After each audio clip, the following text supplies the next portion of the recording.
Con las matemáticas, suficiente que sepan las fórmulas, igual que a física, ya les dan fórmulas exactas para que puedan resolver el problema.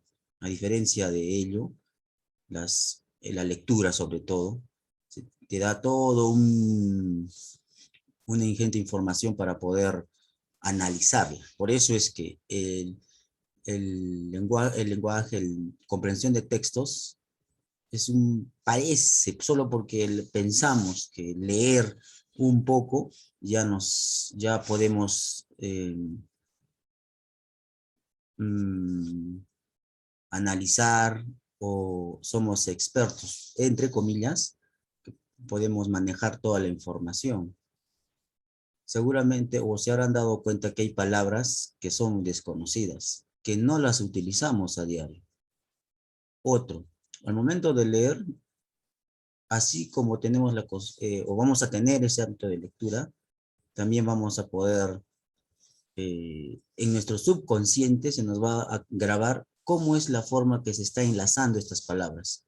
Por eso es que cuando ustedes hacen oraciones, tal vez se hayan preguntado, pero ¿de qué me sirve saber el predicado, el sujeto, si eso no está al momento de leer? Y se les enseña desde primaria hasta secundaria, y bueno, parte también de algún instituto superior o instituciones superiores, principalmente las universidades, porque al momento de ustedes estructurar las palabras, esto ya queda en nuestro pensamiento, y por eso es que ya sabemos cómo estructurar. Mientras no leamos, no sepamos cómo se estructuran estas palabras, vamos a hablar como hablan los demás. Ayer, por ejemplo, había una palabra. Yo les voy a poner a ver si se encuentra en mi pantalla. Se mira mi Word. Ya, un momentito. Ya. Siempre voy a preguntar porque a veces no se visualiza. A ver, vamos a ver acá. Ya, ahí. Ya, muy bien. El otro también, su audio y su micro tienen que estar bien, ¿ya? Para que puedan escuchar y vocalizar también bien.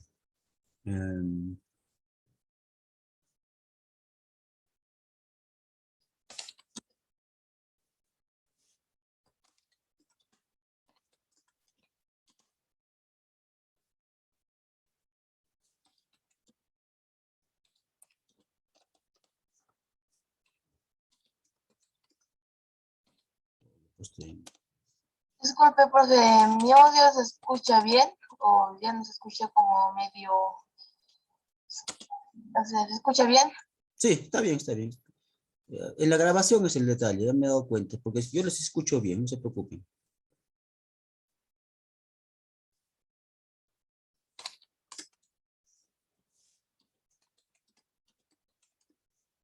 Ya está. Voy a agrandarle un poquito más. Ya, ahí.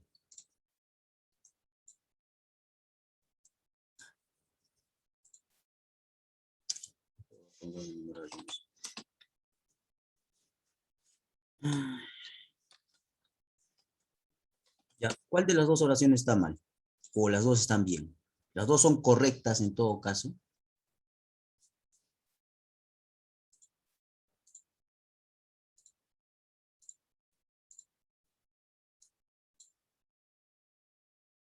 Le voy a montarle acá la D. Listo, ya, suficiente. ¿Cuál está mal? ¿Cuál está bien? Las dos están bien, las dos están mal. La 2. ¿La 2 está bien o está mal? La 2 está mal. Sí, la 2 está bien, la primera está mal. Ya. La primera está bien. ¿Qué dicen los demás? La 1, ¿qué tiene? ¿Está bien o está mal? Fuerte, fuerte, sin duda, sin duda. Estamos acá por aprender. ¿Qué dicen? Fabricio, ¿qué dice? Bueno, hay dos Fabricios.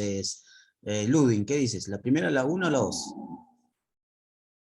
¿Cuál está bien en todo caso? Bien, correcto. Las dos. las dos. Dime, a ver, Sebastián, ¿las dos están correctas o una o cuál de las dos es correcta?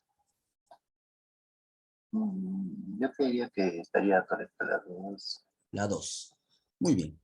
Vamos a hacer esa palabrita. En el libro está con haya. Con haya. Es difícil que se encuentre en los libros. Difícil. Libros, ojo, libros de científicos, libros de literatura, sobre todo literatura. Difícil que se encuentre esta palabra. Esto tal vez van a encontrar en un artículo, pero no es un artículo científico, será un artículo o tal vez de un youtuber o de alguien que tiene su blog. Por eso hay que tener cuidado al momento de buscar información en internet. Entonces, la Real Academia antes no aceptaba esta palabra. Decía que estaba mal. Sin embargo, ¿qué sucede? Si al momento de nosotros, o la misma academia, la RAE, ¿saben qué es la RAE? ¿Saben qué significa la RAE? ¿O qué es la RAE? ¿Sí o no? Rápido, chico, tienes que responder rápido. Sí, no, es suficiente. Ya, no, perfecto. Ya, así tiene que ser. Entonces, les he dicho, estamos para aprender. Ah, bueno, acá yo lo tengo ya. Ah, está.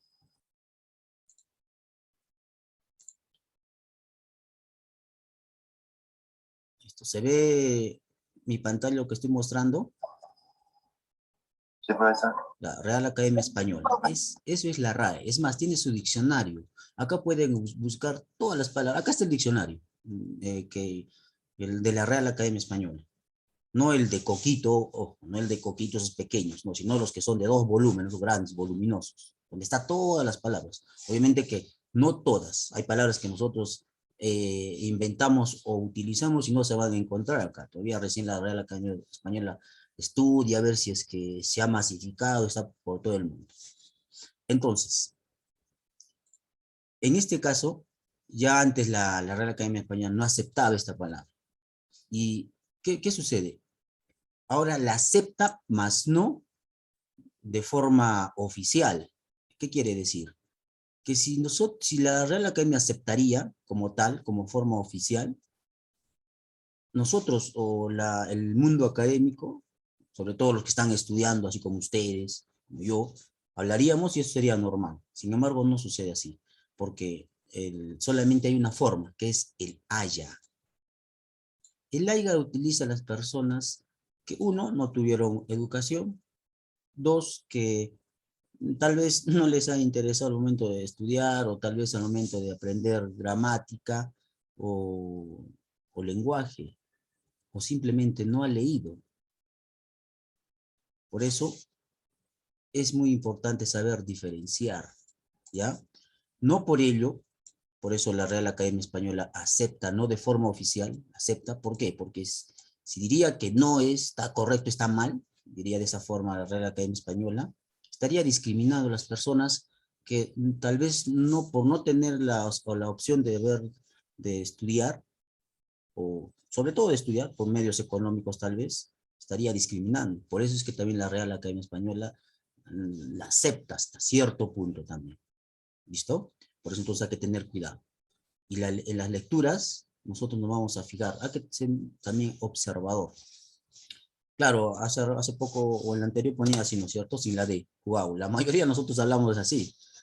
Eso ya es un fenómeno lingüístico. Eso es lo que se llama economía lingüística. Y nosotros a cada instante empezamos a hablar. Antes los profesores, por ejemplo, se molestaban. Cuando alguien le decía al profesor, buenos días, profe, por ejemplo. Ustedes en su caso lo dicen, bueno, al menos yo no me molesto, ¿no? Pero eso ocurre. Pero no van a encontrar en los escritos de esa forma. ¿Ya? Por eso el aumento de lectura, como les dije, eso nos va a ayudar. Siempre hay que ser observador cómo se está usando las palabras. Listo, chicos. ¿Alguna pregunta, alguna duda que tengan tal vez por ahí? No, profesor. Ya. ¿Se ve el libro?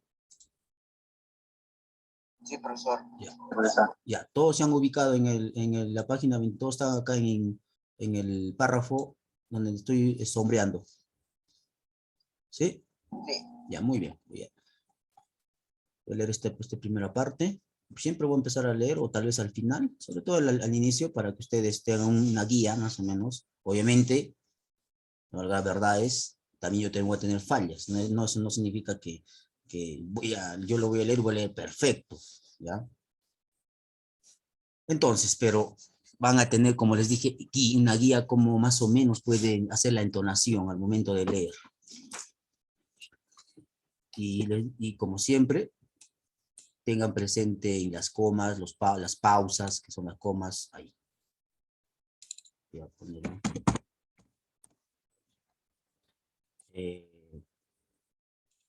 Los signos admirativos, interrogativos, también a veces, no a veces, siempre también los paréntesis. Vamos a ir entonces. Ignoro qué impresión, continuó Dupin, pudo haber causado en su entendimiento, pero no dudo en manifestar que las legítimas deducciones efectuadas con solo esta parte de los testimonios conseguidos, a la que se refieren las voces graves y agudas, bastan por sí mismas para motivar una sospecha que bien puede dirigirnos en todo ulterior avance en la investigación de este misterio. He dicho, legítimas deducciones, pero así no queda del todo explicada mi intención. Quiero únicamente manifestar que esas deducciones son las únicas apropiadas y que mi sospecha se origina inevitablemente en ellas como una conclusión única. No diré todavía cuál es esa sospecha. Tan solo deseo hacerle comprender a usted que para mí tiene fuerza bastante para dar definida forma, determinada tendencia, a mis investigaciones en aquella habitación. Sigue Ludwig.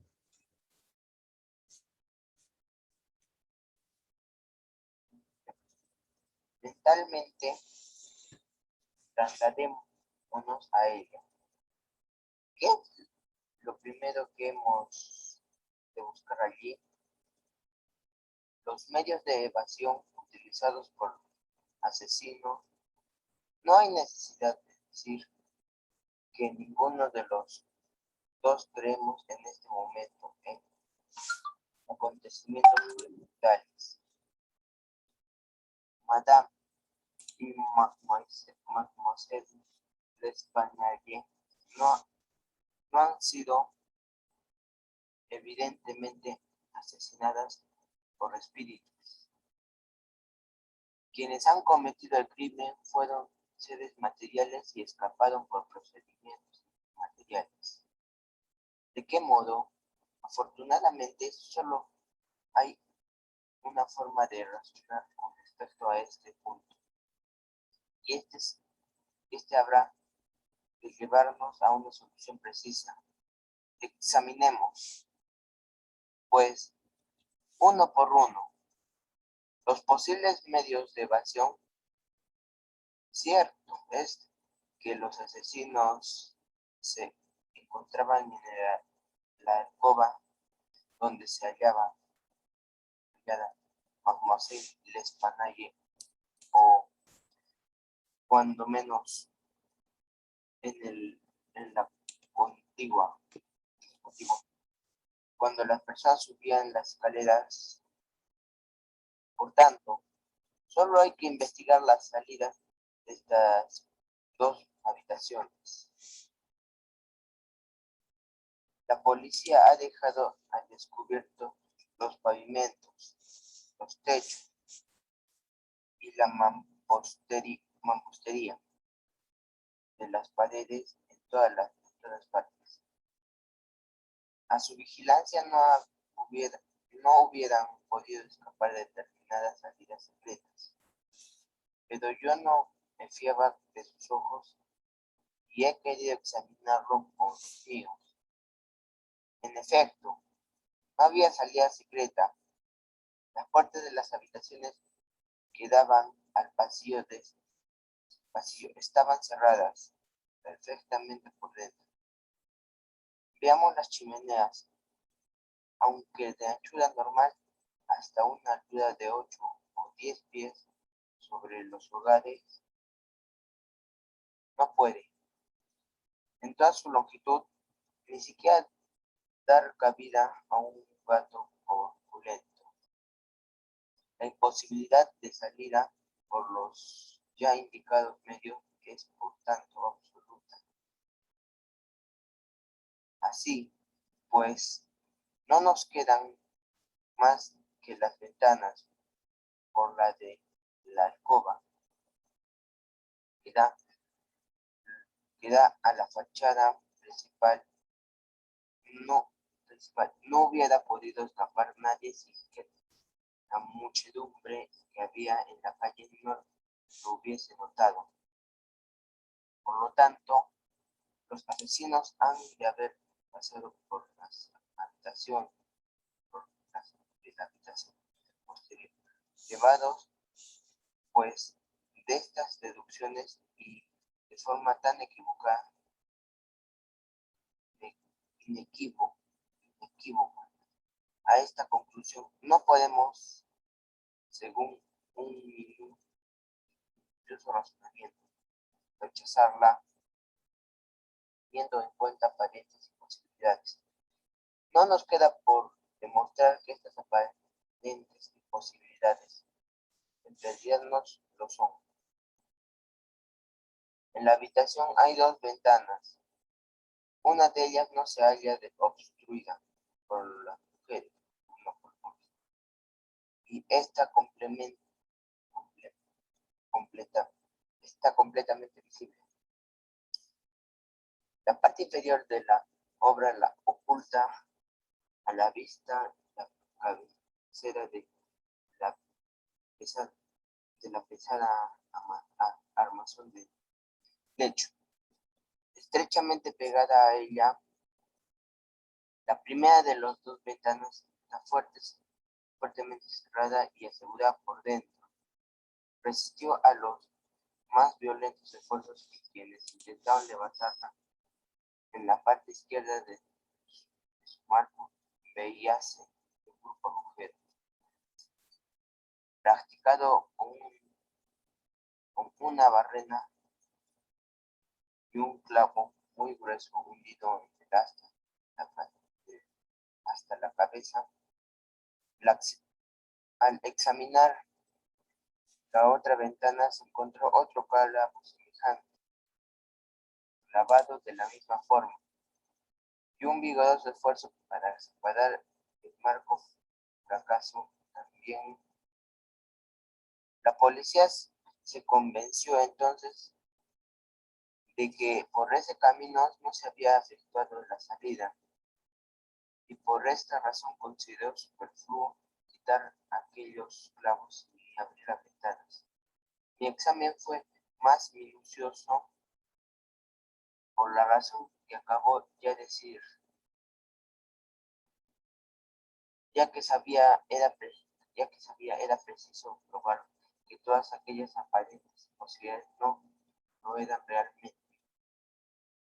Continué razonando, así a posteriori,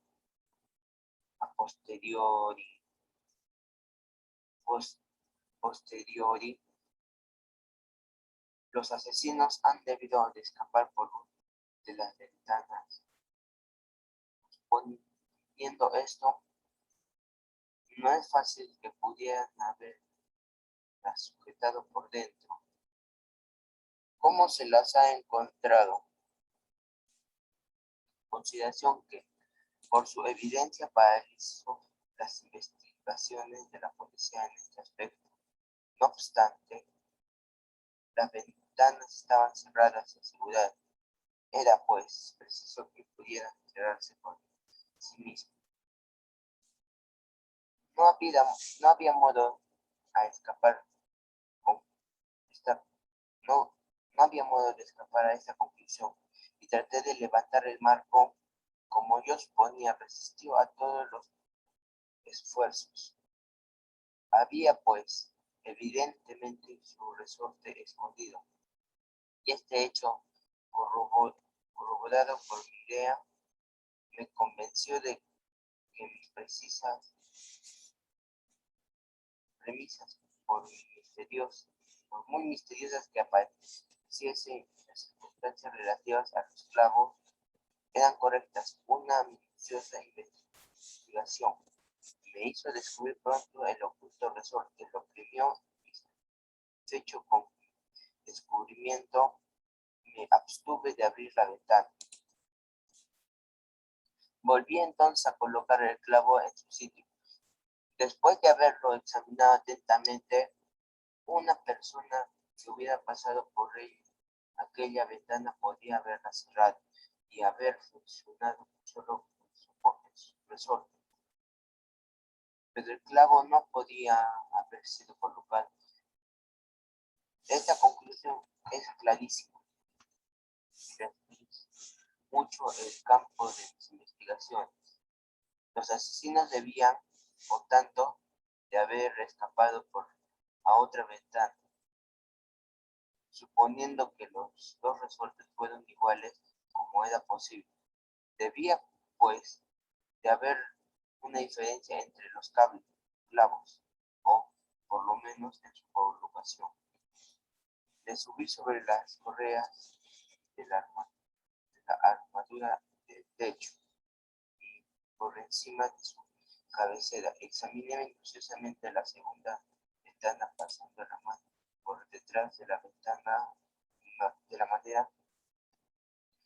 Descubrí y apreté el resorte como yo había supuesto. Era idéntico al anterior. Entonces examiné el clavo. Era del mismo grueso que el otro, y aparentemente estaba clavado de la misma forma, hundido casi hasta la cabeza. Muy bien, un ratito ahí, Luden, un ratito. A ver, quiero que todos observen desde ese mismo párrafo en la página 25. Empiecen desde volví entonces de nuevo. O si es posible, miren desde acá, desde una persona. Ya, voy a pasar hasta acá.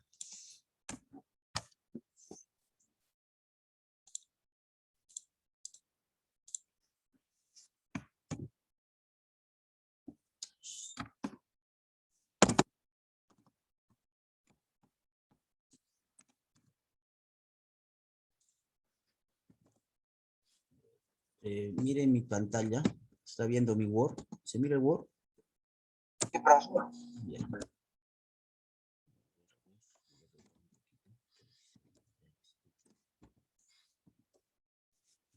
Wow. Seguramente todos se han dado cuenta. Es más, acá la computadora lo ve. Lo leemos porque ya conocemos la palabra. Pero acá, ¿qué le falta? ¿Por qué está mal? Voy a agrandar un poquito más. Está mal acá. La misma computadora lo dice. No debía pasar. En esta palabra. Clarísima. ¿Qué está mal? La misma computadora lo reconoce. ¿Alguien tiene idea? ¿Sí o no, chicos? Para explicar rápido, para explicar. ¿Le falta la tilde? ¿Dónde debe ir la tilde? La primera I. En la primera I, perfecto. Ahí debe ir la tilde. Clarísima, ahí no está. La edición está un poco malita. ¿Qué clase de palabra es si lleva la tilde ahí?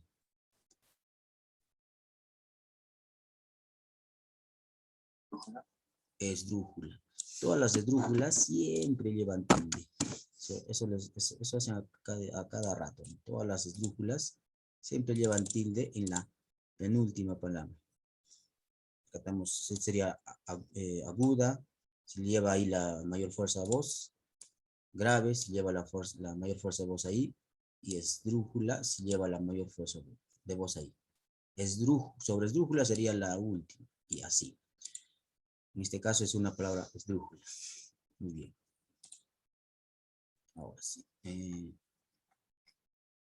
A ver, sigue más, sigue Fabricio. Ludwig.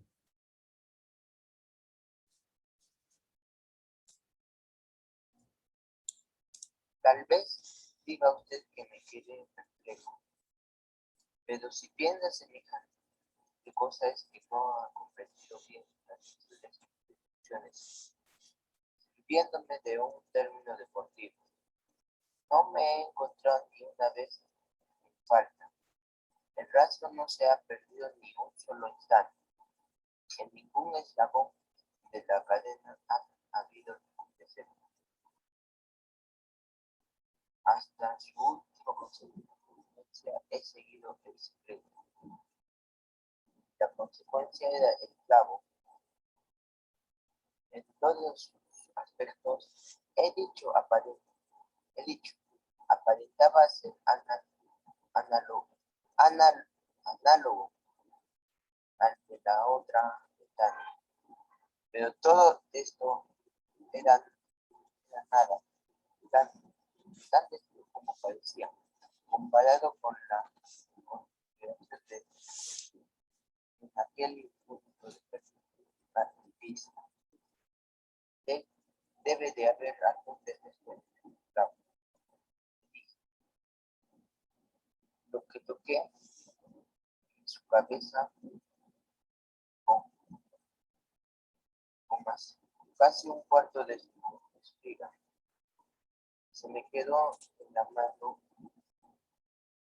el resto quedó en el orificio donde se había roto.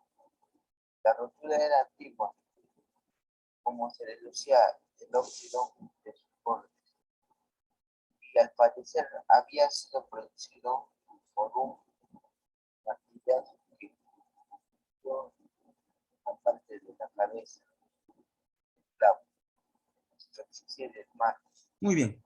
Ahí nomás, Ludwig, gracias. Sigue Santiago. Santiago, por si no, Santiago.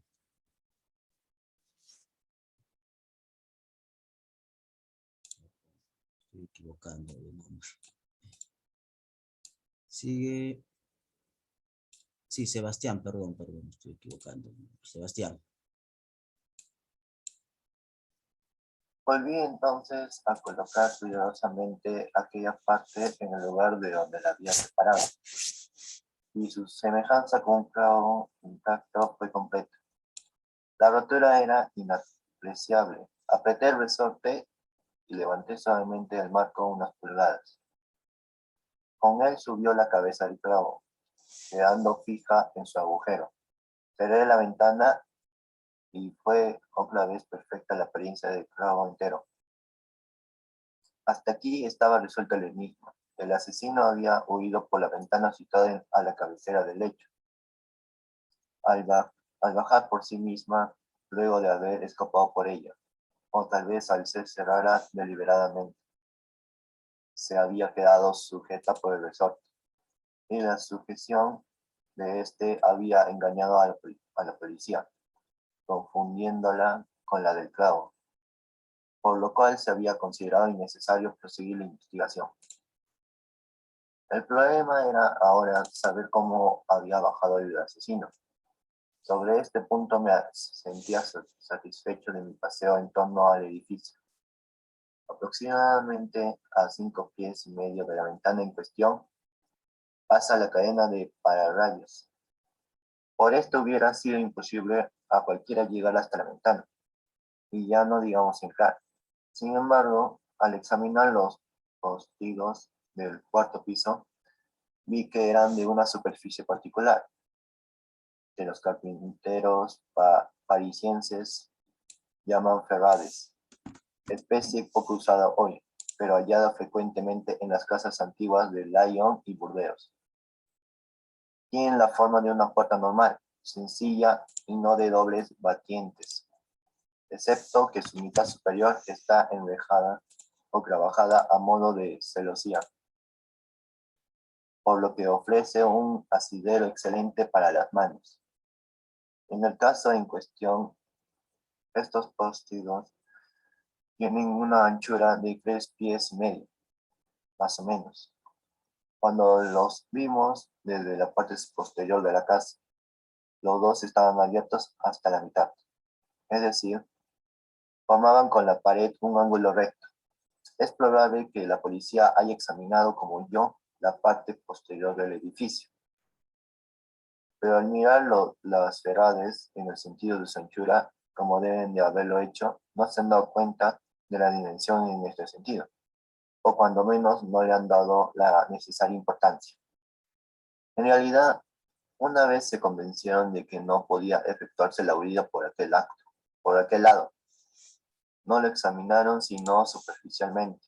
Sin embargo, para mí era claro que el postigo que pertenecía a la ventana situada a la cabecera de la cama sí se abría totalmente, hasta que tocara la pared, llegaría hasta unos 2 pies de la cadena del pararrayos.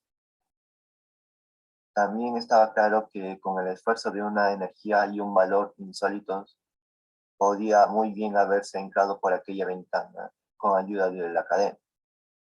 Llegado a aquella distancia de 2 pies y medio, supongamos ahora abierto el postigo, un ladrón hubiese podido encontrar en el enrejada un sólido asidero, para que luego desde él, soltando la cadena y apoyando bien los pies contra la pared, pudiera lanzarse rápidamente, caer en la habitación y atraer hacia sí violentamente el postigo, de modo que se cerrase, y suponiendo, desde luego, que se hallara siempre la ventana abierta.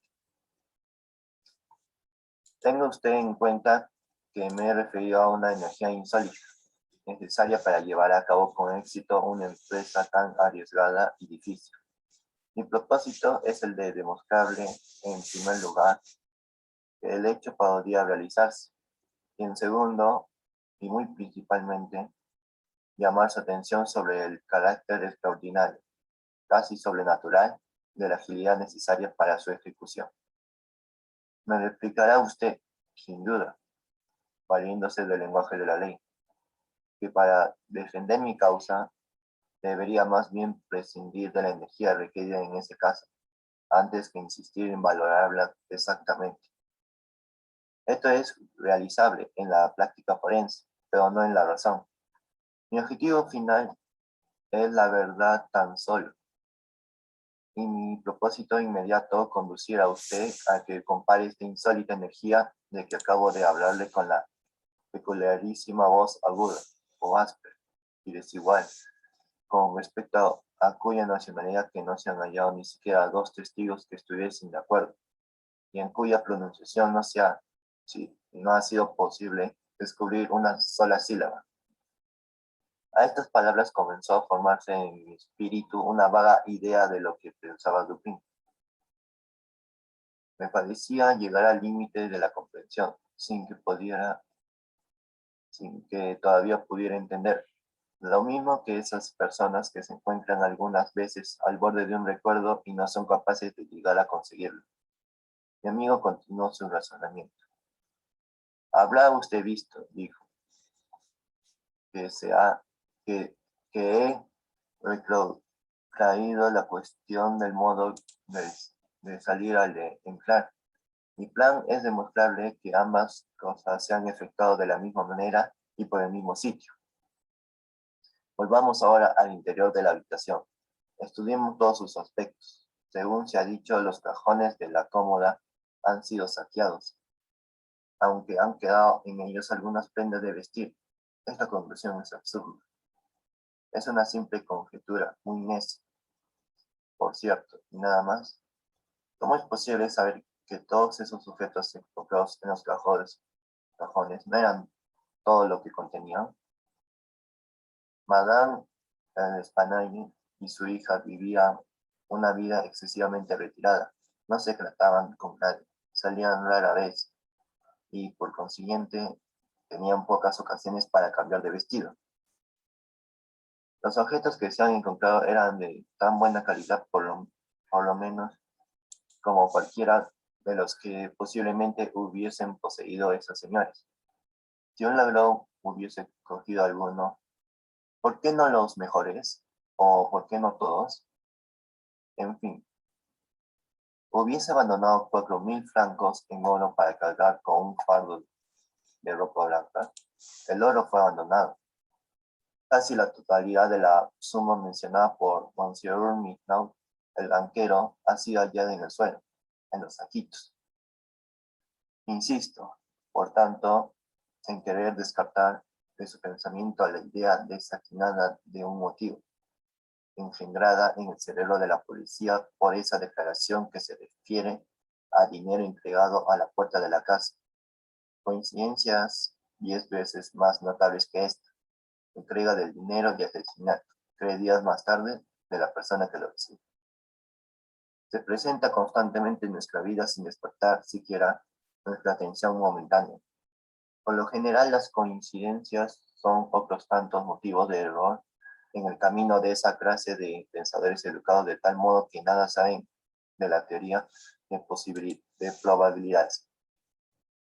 Esa teoría, a la cual es la más memorable conquistas de la civilización humana, deben lo más glorioso de su saber. En este caso, si el oro hubiera desaparecido, el hecho de haber sido entregado 3 días antes hubiese podido parecer algo más que una coincidencia. Corroboraría la idea de un motivo, pero dadas las circunstancias reales del caso, si hemos de suponer que el oro ha sido el móvil del hecho, también debemos imaginar que quien lo ha cometido ha sido tan vacilante y tan idiota que ha abandonado al mismo tiempo el oro y el motivo. Fijados bien en nuestro pensamiento los puntos sobre los cuales he llamado su atención, la voz peculiar, la insólita agilidad y la sorprendente falta de motivo en un crimen de una atrocidad tan singular como esta. Examinemos por sí misma esta carnicería. Nos encontramos con una mujer estrangulada con las manos y metida cabeza abajo en una chimenea. Normalmente los criminales no emplean semejante procedimiento de asesinato. En el violento modo de introducir el cuerpo en la chimenea, habrá usted de admitir que hay algo excesivamente exagerado, algo que está en desacuerdo con nuestras corrientes nociones respecto a los actos humanos, aun cuando supongamos que los autores de este crimen sean los seres más depravados. Por otra parte, piense usted cuán enorme debe de haber sido la fuerza que logró introducir tan violentamente el cuerpo hacia arriba en una abertura como aquella, por cuanto a los esfuerzos unidos de varias personas apenas si lograron sacarlo de ella. Muy bien, ahí, gracias. Gracias. Sebastián. Sigue Randy.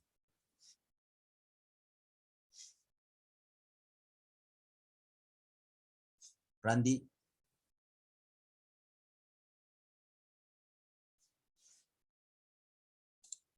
Randy, ¿estás ahí?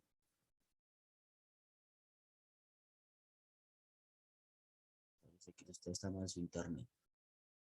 Ya, bueno, tal vez hasta que se conecte. A ver, de lo que hemos leído, o hasta donde hemos leído. Perdón, se me cayó el teléfono. Y al mismo tiempo se cayó mi cámara, se cayó mi mouse. Ya, sigue entonces, Perdonar, sigue, se ha quedado en la página 32. ¿Estás todavía ahí o vas a ubicarte todavía? ¿Te vas a ubicar? Randy.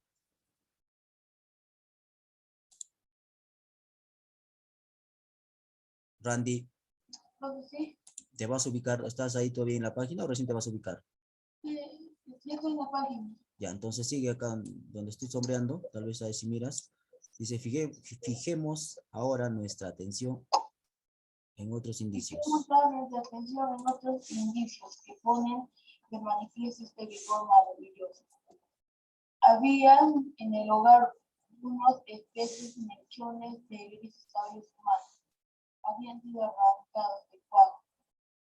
Tal está la fuerza que se necesitaba necesaria para arrancar de la cabeza, aun cuando no sea más de 20 o 30 cabellos a la vez. Él había visto tan bien como yo aquellos mechones raíces y espantoso espectáculo. Tenían adheridos fragmentos de cuero cabelludo, figura prueba de la fuerza que ha sido necesario para arrancar tal vez un millón de cabellos en la vida. La garganta de la anciana no solo estaba cortada, sino que tenía la cabeza completamente separada del cuerpo. El instrumento para esta operación fue sencillo, una baja barbera. Luego de que me fijé también en la brutal felicidad de cada acto, no es necesario hablar de las magulladuras que aparecieron en el cuerpo de Madame Bisbal. Los Numas y su honorable colega Museo Petit han declarado que habían sido producidos por un instrumento negro. Estos señores son unos ciervos. El instrumento ha sido sin duda alguna el pavimento del patio, sobre el que la víctima ha caído desde la ventana situada encima del techo. Por muy sencilla que parezca, ahora esa idea escapó a la policía, por la misma razón que les pidió notar la anchura de los postigos,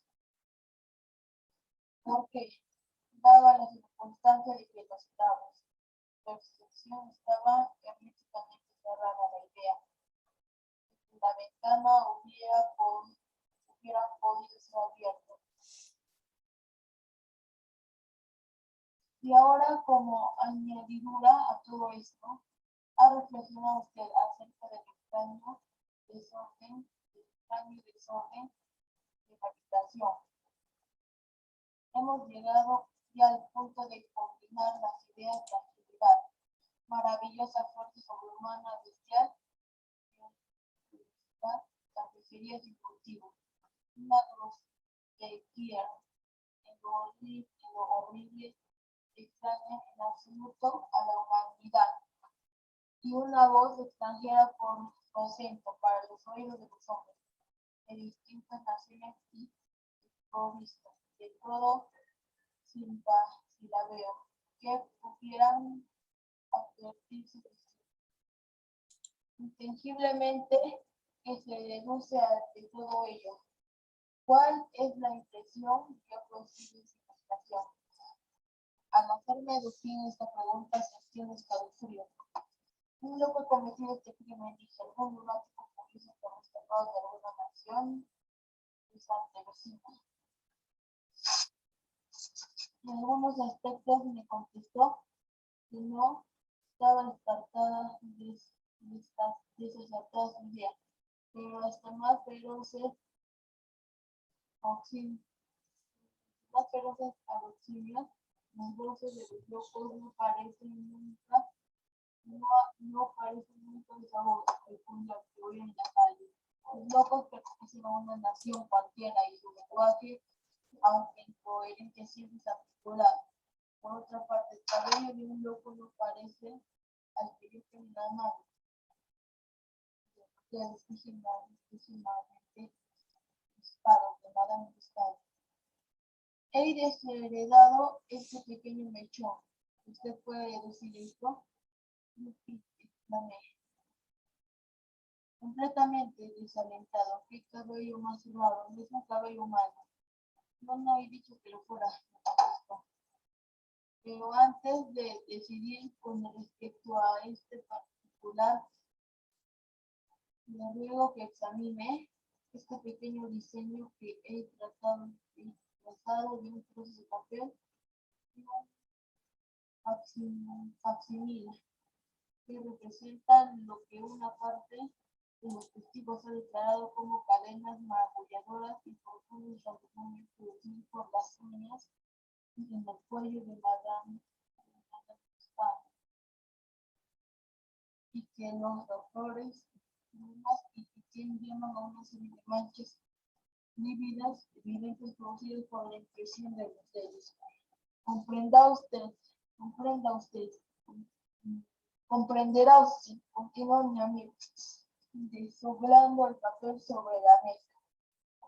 Ojo que este dibujo da idea de un preso firme y poderoso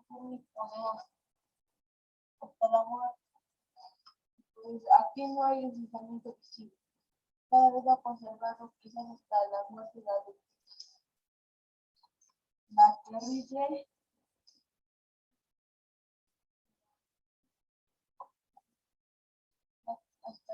la terrible presa en la cual se ha moldeado. Pruebe usted ahora de colocar sus dedos todos a un tiempo en la respectiva impresión, tal como usted ve aquí. Es posible, continuó. No efectuemos esta experiencia de un modo aún decisivo. Las pelotas desplegadas sobre la superficie plana. Y la garganta humana es cilíndrica. Aquí tenemos un tronco cuyas circunferencias poco menos de la garganta. Arrolla la superficie, arrolla la superficie de diseño. Volvamos a efectuar la experiencia. Lo hice así, pero las dificultades fueron también más evidentes la primera vez. Esta dije. Un poco más fuerte, por favor, Randy. Una mano humana. Ahora lea este pasaje que cubierto. Era una historia anatómica. General del gran orangután salvaje de la isla oriental. No marcó conocida con todo el mundo. La gigantesca estatura, la fuerza, la agilidad, la velocidad graciosa, la velocidad salvaje, y la facultad de con el tiempo de pronto todo el horror de la descripción de los seres. Dice cuando hube terminado la lectura. Está perfectamente de acuerdo con este dibujo.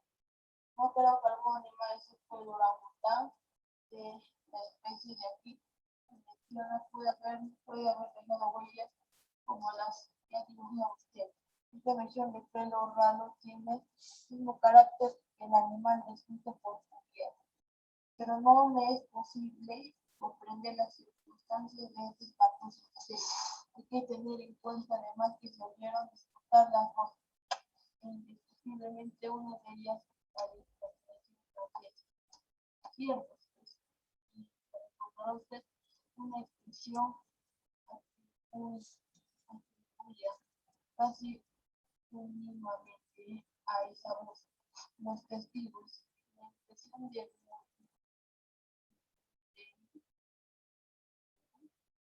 tales circunstancias. Uno de los testigos, Dani, como una expresión de protesta o reprensión. Por tanto, yo he fundado estas voces, mis esperanzas de la completa solución de este misterio, y corruptamente, un francés conoce el asesinato posible, y en realidad es más que posible por el que es inocente. Con la participación de los hechos sangrientos que ha ocurrido. Puede haberse escapado el orangután, puede haber seguido su rastro hasta la habitación. Pero dadas las agitadas circunstancias que se hubieran producido, no pudo haber sido posible capturar un leve nuevo. Todavía anda suelto el animal. Es mi propósito continuar estas conjeturas. Califico así porque no tengo derecho a llamar de otro modo. Ya que los activos de represión que se fundan apenas alcanzan la suficiente base para ser apreciables, incluso para mi propia inteligencia. Y además, ¿por qué no puedo hacerles interesantes para la comprensión de esta persona? Llamémosla considerémosla así. Como yo supongo el francés que me refiero a ser docente de la ciudad, este anuncio que al nuevo regreso de Gil en las oficinas del Monde, un periódico consagrado a intereses marítimos muy buscados por los marineros, nos lo traerá a casa. Muy bien. Ahí nomás, Randy, gracias. Perfecto, chicos. Ya, entonces ahí nos quedamos aquí en justo para empezar esta nueva lectura. ¿Listo? Muy bien. ¿Alguna pregunta que tengan? ¿Alguna duda? Para terminar, voy a dejarles, voy a ver. Profesor, me preguntan dónde se han quedado, que no escuché bien la última parte. Ah, ya, eso más también. Sus audios, por favor, ya, sus audios. Nos hemos quedado justo acá. ¿Ves mi pantalla? Justo ahí. Sí, profesor. Vamos a empezar a la siguiente. De todo esto, a la siguiente empezamos desde acá. Es decir, de acuerdo a lo que nos da la computadora, la página 35. Y de acuerdo a la obra, página 33. Pero yo me guío en la página, en lo que nos da la computadora, ¿ya? Ya, esto voy a mostrar. Acá se mira muy Word. ¿Se mira el Word? Ya. Sí, profesor. Vamos a mirar esto para irnos ya por último. Vamos a tomarlo un poco. A ver, de todo esto, lo que está, se nota acá, se ve, se lee. ¿Cuál está mal escrito? Esto de acá no está reconociendo, está en inglés. No está reconociendo la computadora porque está en inglés. Voy a arreglarlo ya. Ya. Ya, ahora sí. ¿Cuál de estas palabras está mal?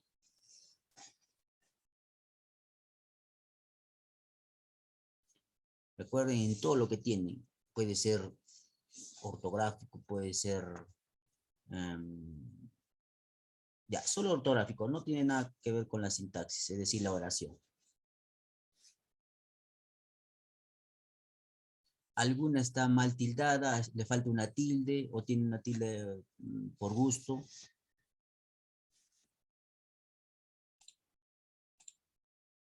a poner más grande.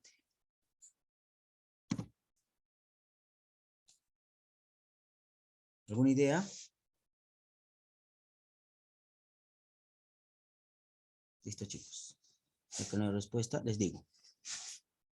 Esta palabra, esta por ejemplo, no lleva tilde. Está mal acá. No lleva tilde. Antes es la ortografía antigua todavía, hace ya 10 años más o menos, quizá más todavía, consideraba la Real Academia Española que debía llevar tilde, porque se confundía o se podía confundir con el verbo y lleva tilde, o con el pronombre, esta. Esos dos, solo el único que lleva es el verbo.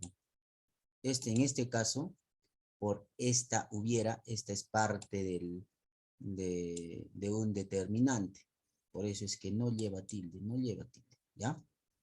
Ya saben que las palabras graves, o en este caso las graves, llevan tilde. ¿Cuándo llevan tilde las graves? Sí, llevan.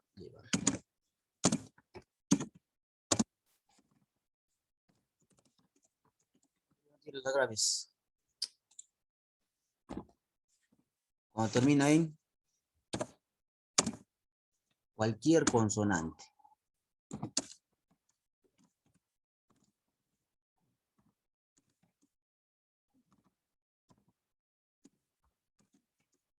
Menos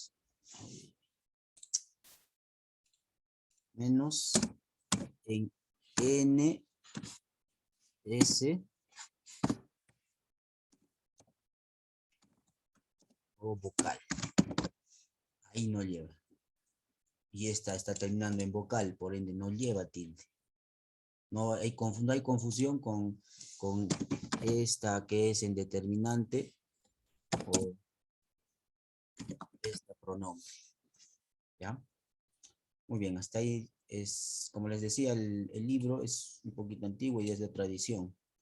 Por eso también les explicaba sobre clarísimo y van a encontrar otras palabras más, sobre todo en las tildes.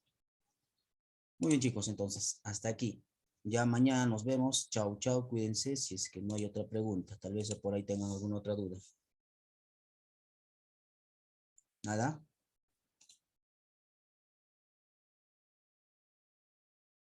¿Nada, chicos?